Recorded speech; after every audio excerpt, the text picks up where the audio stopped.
আসতেছে এখানে আর কি বলবো। বিসমিল্লাহির রহমানির রহিম। আসসালামু আলাইকুম। আশা করছি সবাই ভালো আছেন। আলহামদুলিল্লাহ আমিও আপনাদের দয়ায় ভালো আছি। ঘড়িতে বাজে 12টা 6। আমি রেগুলারের মতন অফিসে রওনা করলাম। চলুন অফিসের দিকে যাই। পাশাপাশি আমাদের যাওয়ার পথে আশেপাশে কি হয় না হয় সেইগুলো আমরা চুলছেরা বিশ্লেষণ করি আজের কামে।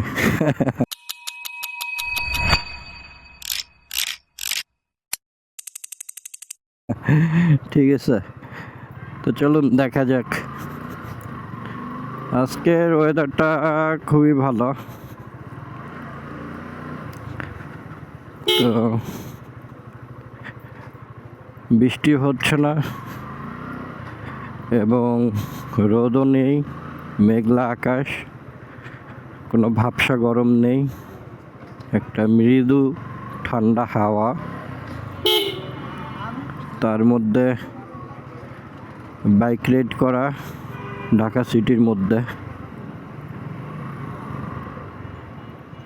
তো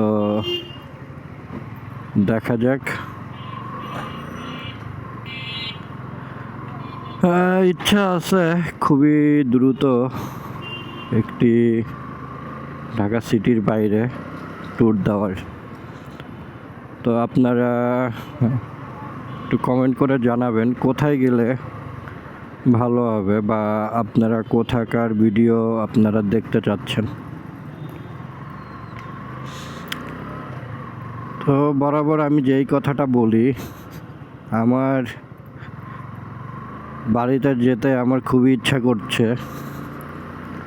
বাট যেতে পারতেছি না সময়ের অভাবে। দেখা যাক বাড়িতে যেতে পারি না আপনাদের জন্য 2 দিনের একটা ছোট ট্যুর কোথাও দিতে পারি। তো আপনারা একটু ভিডিও করে জানাবেন। অবশ্য আমার কপাল একদিকে ভালো, আমার নিজের বাড়ি একটা জায়গায় পড়েছে যেটা একটা পর্যটন এরিয়া। তো আমি যদি আমার বাড়িতেও যাই তো সেসব জায়গার যে সুন্দর সুন্দর জায়গাগুলো বা ট্যুরিস্ট স্পট যেইগুলো, তো সেইগুলো আমরা ঘুরতে পারি। তো দেখা যাক কি থেকে কি হয়। এই আর কি, এই রাস্তাটা আমার সবসময় খুবই ভালো লাগে। এই গাছগুলো, তার মধ্যে আমি যাই মনে হয় যে গার্ড অফ অনার দিচ্ছে আমাকে গাছগুলোতে 2 পাশ থেকে। এই আর কি। আজকে রোডে অটোরিকশাটা খুবই কম দেখছি।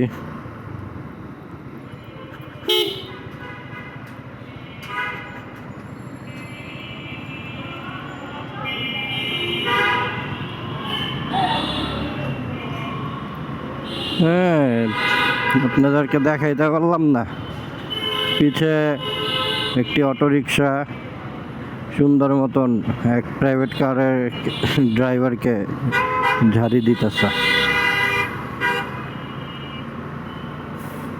এই অটোগুলো ভাই সব সময় ঝামেলা পাকায় থাকবে রোডের মধ্যে।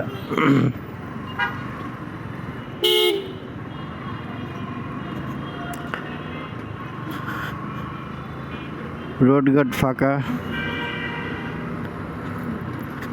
দেখা যাক আমাদের যাত্রা কত মিনিটে শেষ হয়।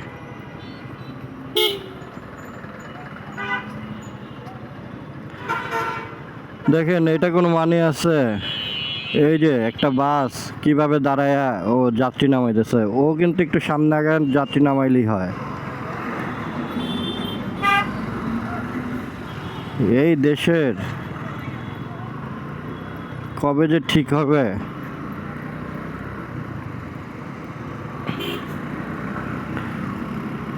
তো আমরা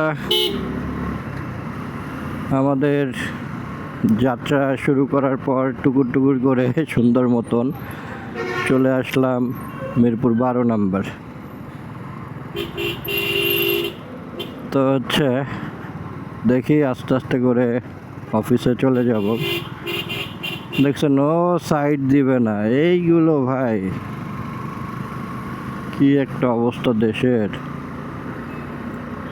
এই যে বাস ঘুরাচ্ছে, দেখছেন দুইটা, এখানে দুইটার মানে আছে। আর ওই লোকটা কি রিক্সটা নিল? এত রিক্স নিয়ে তো আপনার হচ্ছে বাইক চালানোর দরকার নেই ভাই। সময়ের থেকে আমার জীবন, আমার হাত পা, এইগুলোর মূল্য বেশি। দেখছেন উনি আমার কতটুকু আগিয়ে গেছে বলেন? হ্যাঁ, উনি যে এই রিক্সটা নিছে, উনি কতটুকু আগে গেছে? ওনার তো আমি ধরেই ফেললাম, তো লাভটা হইলো কি বলেন? এই যে জীবনের রিক্সটা নিল, এই রিক্সটা নিয়ে লাভটা হইলো কি? এখন আমি ওনাকে ওভারটেকও করব। হ্যাঁ, এই যে তাহলে এত রিক্স কেন ভাই জীবনে? এই মাদারচোদ খানগির বলা।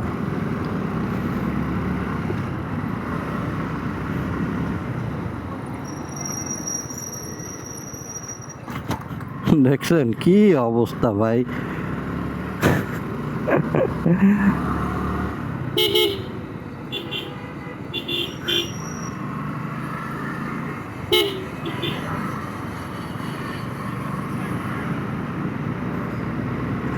আল্লাহ ভাই, পারেও এরা।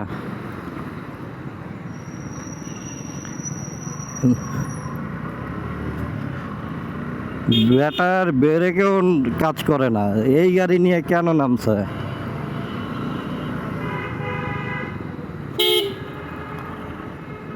ব্রেকেও কাজ করতেছে না ওনার।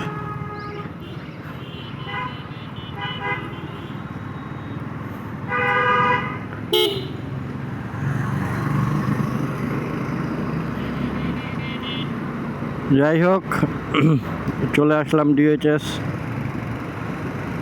এখানে এখন একটা নিয়ম হয়ে গেছে, উল্টা রোডে অটো চলবে। তো এইগুলো দেখার মতন কোনো লোক নাই। পাশেই হচ্ছে পল্লবী থানা, বাট এরা কী করে আমি জানি না। আর এই ডিএইচএস আর্মিদের একটা এরিয়া, তো এরাও কি করে যে এদের সামনের যে জায়গাটা আছে সেই জায়গাটায় হচ্ছে উল্টো আপনার ইয়েগুলো চলে, অটোগুলো চলে। এইগুলো তো ওনাদেরও অ্যাজ এ নাগরিক হিসাবে অধিকার।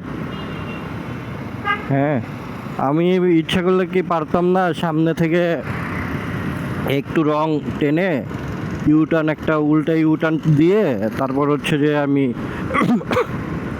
সরি বের হয়ে যেতে?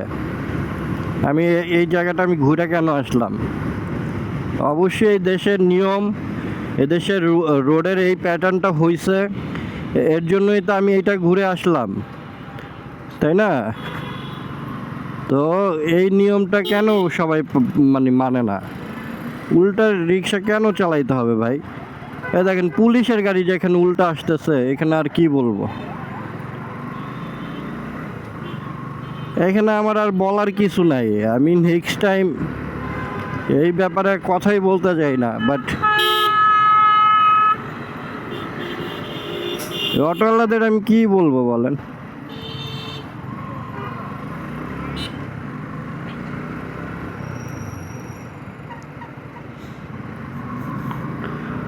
অটোওয়ালাদের আমি কি বলবো?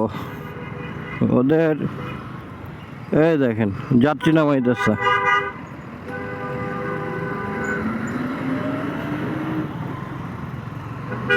এই দেশের কোনো শৃঙ্খলা কোনো কিছু নাই, এটা কেন ভাই?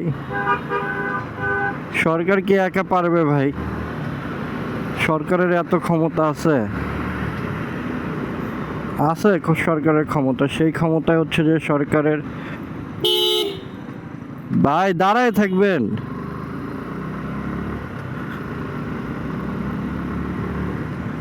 মানুষের ভাই কি বলবো,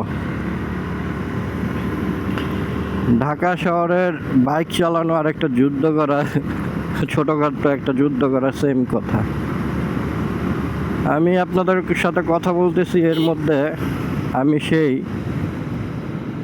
ডিস্টিং পাঠাওয়ালাকে একটু ছেড়ে দিলাম। দেখি ডিস্টিং পাঠাওয়ালা কোথায় আছে। যেই দেশে পুলিশের গাড়ি উল্টো পথে আসে, তো ওই দেশে অটোওয়ালা আসলে সমস্যা কি? অটোওয়ালায় আসুক।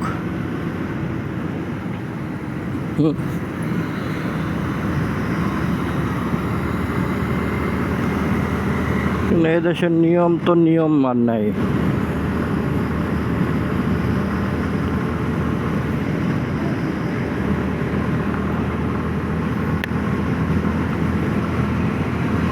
তো আমরা কালশি চলে আসলাম।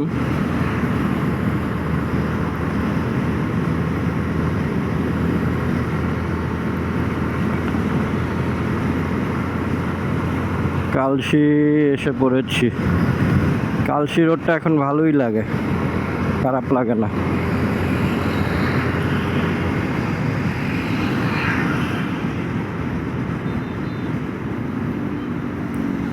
ও বাবা,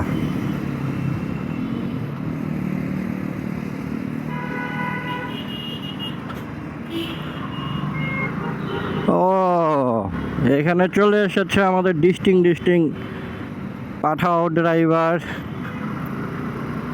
এখন সে খুবই স্লো চালাচ্ছে, হয়তো কোনো জায়গা থেকে চাপ খেয়েছে।